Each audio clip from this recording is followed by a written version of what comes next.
Kenapa dulu-dulu Indonesia cakap nak ganyang Malaysia? Apa yang kita dah buat sampai nak ganyang-ganyang kita ni?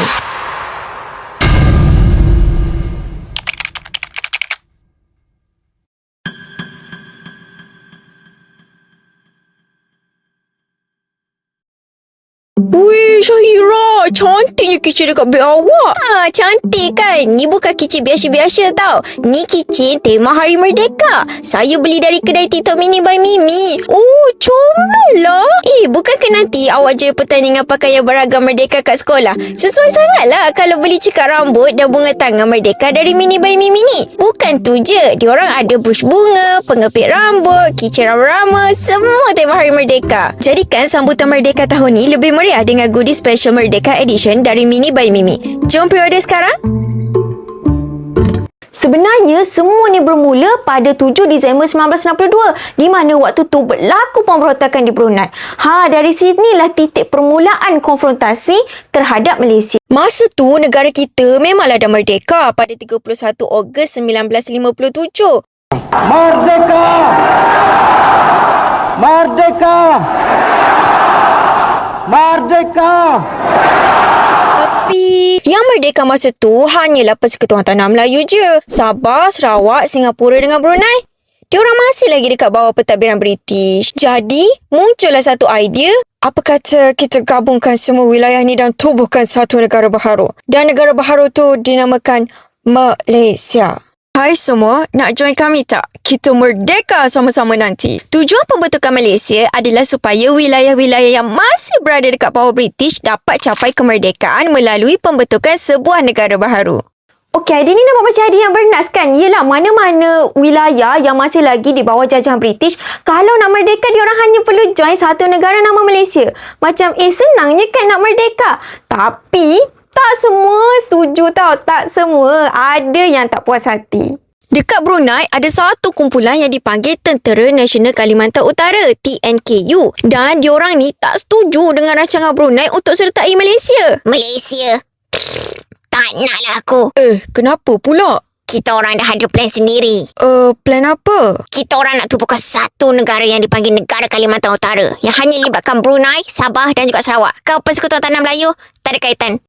Akhirnya, pada 7 Disember 1962, tercetuslah pemberontakan Brunei. Tapi, pemberontakan tu akhirnya berjaya dipatahkan oleh pihak British. Negara kita pula syak yang Indonesia turut membantu atau memberi sokongan kepada pihak yang menentang pembentukan Malaysia. Macam cucuk-cucuk lah kan daripada belakang. Tunggu, boleh tak bagi penerangan sikit apa sebenarnya sedang berlaku sekarang?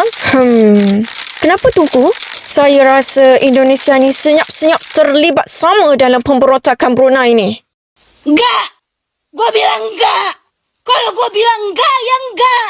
Pada masa yang sama, Parti Komunis Indonesia atau PKI tuduh yang pembentukan Malaysia ni hanyalah satu rancangan British untuk terus kuasai kawasan-kawasan dekat Asia Tenggara. PKI cakap, Inggeris sebenarnya enggak benar-benar mau ngasih kemerdekaan. Mereka cuma ganti cara aja. Dulu mereka jajah secara langsung. Sekarang mereka pakai Malaysia buat tetap bisa ngatur dan memengaruhi wilayah-wilayah ini. Intinya Inggeris cuma mempermainkan mereka aja. PKI anggap pembentukan Malaysia ni hanyalah satu bentuk neokolonialisme. Neokolonialisme ni macam penjajahan, tapi versi baharu. Kiranya diorang anggap British masih nak jajah, tapi kiranya macam rebranding je cara diorang jajah. Disebabkan pendirian yang macam ni, pada 20 Januari 1963, Menteri Luar Indonesia Dr. Subandrio umumkan dasar konfrontasi terhadap Malaysia. Dan kemudian keluarlah slogan yang sampai hari ni ramai orang masih ingat, iaitu Ganyang Malaysia. Lepas tu, keadaan semakin tegang. Indonesia mula hantar gerila. Gerila ni bukannya sekadar tentera yang datang sambil ketuk pintu rumah tau. Assalamualaikum. Assalamualaikum. Raja nak tegak angin. Assalamualaikum. Bukan macam tu lah korang. Bukan.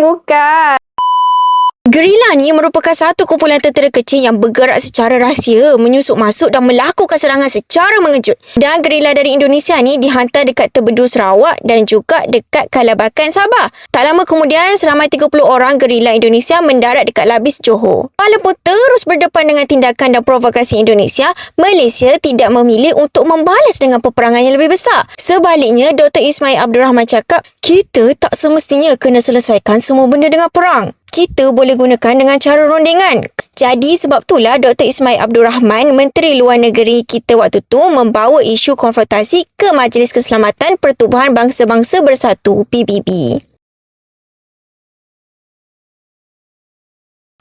Hebat tak Malaysia dalam menangani isu yang kritikal macam ni?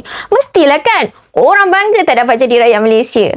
Dan cikgu juga ingin mengucapkan kat sini, selamat menyambut bulan kemerdekaan yang ke-69.